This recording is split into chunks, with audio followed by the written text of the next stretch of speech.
मैं आपसे सवाल करूंगा क्योंकि जो राजीव से पूछा वही सवाल लगभग लगभग आपसे है। और मैंने ये सवाल पूछा था कांग्रेस प्रवक्ता से कि कांग्रेस का तो नारा यही होता था, जात पर ना पात पर वोट लगेगी, हाथ पर मोहर लगेगी, हाथ पर, यही नारा होता था। अब आपको लग रहा है कि देश में अगर बीजेपी की इस धर्म की पॉलिटिक्स का अगर काट है तो वो जाति का काट है। बिना जाति के काट आप सत्ता की वापसी में नहीं आ सकती, इसलिए आप बार बार ओबीसी की रट लगा रहे हैं, महिला आरक्षण बिल, जातीय सर्वे। रवि जी, विभाजनकारी जो राजनीति है वो किसने करी है देश में, ये तो पूरा देश जानता है। धार्मिक उन्माद फैलाकर और लोगों के में जो विभाजनकारी नीतियां अपनी लाकर और धार्मिक उन्माद फैलाकर जो देश में भावनाओं को भड़काने का काम किया है वो भाजपा ने किया है। तो मैं कहीं ना कहीं ये मानती हूं कि देश में आंकड़ों की जरूरत है। आंकड़े ये जरूरी है देश के विकास के लिए, और देश की जो आगे हमारे को रचना करनी है विकास के पथ की, वो सिर्फ आंकड़ों के बल पर हो सकती है।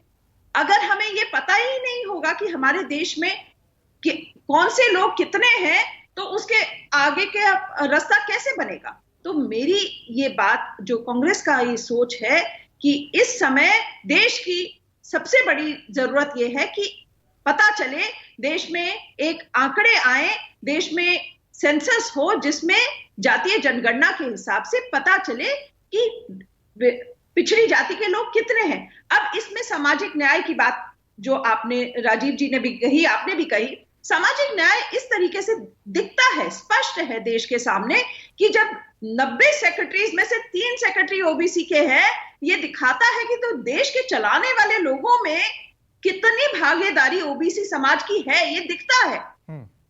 उसके अलावा आप जो परम पदों पे बैठे हुए लोग हैं, अभी कांग्रेस के 3 मुख्यमंत्री जो है ओबीसी वर्ग से आते हैं, ये दिखाता है कि कांग्रेस कितनी प्रतिबद्ध है ओबीसी समाज के उत्थान के लिए। और भावना जी, आप कह रहे हैं कि कांग्रेस जो है ओबीसी समाज के ऊपर उठाने के लिए प्रतिबद्ध है। 10 साल यूपीए की सरकार रही, तब कोई जातीय जनगणना नहीं हुई।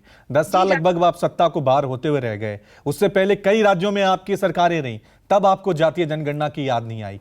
आज जब कोई काट आपके पास नहीं मिल रही है धर्म की सियासत की या कमंडल की सियासत की, तब आपको लगभग इतने सालों बाद, कई राज्यों में सरकारें रहने के बाद, ओबीसी की याद आई है, जातीय जनगणना की याद आई है।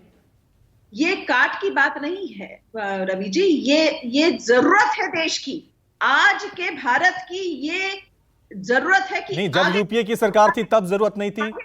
आगे निर्माण कार्य में हर तरीके से इनकी भागीदारी सुनिश्चित करने भावना जी, जब यूपीए की सरकार थी तब जरूरत नहीं थी? बिल्कुल थी। फिर क्यों नहीं कराई? तब भी जनगणना हमने जातीय आधार पे करी। ये राहुल जी ने स्वयं माना है कि यहाँ पर हमने वो घोषणा करनी चाहिए थी, हमें वो रिजल्ट आगे लाने चाहिए थे। पर 9.5 साल की भाजपा की सरकार ने जातीय जनगणना की कोई बात नहीं करी, इन्होंने तो सेंसस की ही बात नहीं करी। तो मैं इनसे पूछना चाहूंगी कि ये जातीय जनगणना के विरोध में है? क्या ये नहीं चाहते कि ये पता चले कि ठीक है, मैं जवाब ले लेता हूं। सौरभ सिंह